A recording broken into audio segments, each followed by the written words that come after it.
चला तर मस्त मोकळी सुटसुटीत नवरात्र स्पेशल झटपट खिचडी कशी बनवायची याची रेसिपी मी तुमच्यासोबत शेअर करत आहे।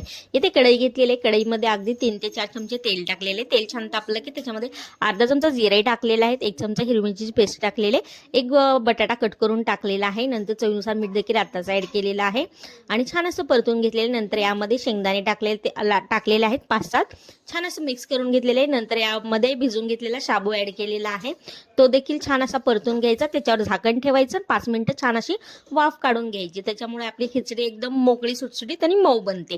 इथे मी झाकण ठेवलेलं आहे आणि 5 मिनिट वाफ काढून घेतलेली आहे आणि नंतर त्याच्यामध्ये एक 3-4 चमचे शेंगदाण्याचे कूट ॲड केलेले, 1 चमचाभर तूप ॲड केलेलं आहे आणि अर्धा चमचा साखर ॲड केली। साखर ॲड करून नक्की खिचडी पहा, अप्रतिम होते। मस्त आपली उपासाची खिचडी बनून तयार आहे। रेसिपी जर आवडली असेल तर चॅनलला नक्की सबस्क्राईब करा आणि व्हिडिओला एक लाईक नक्की करा। व्हिडिओ शेवटपर्यंत पाहिला थँक्यू।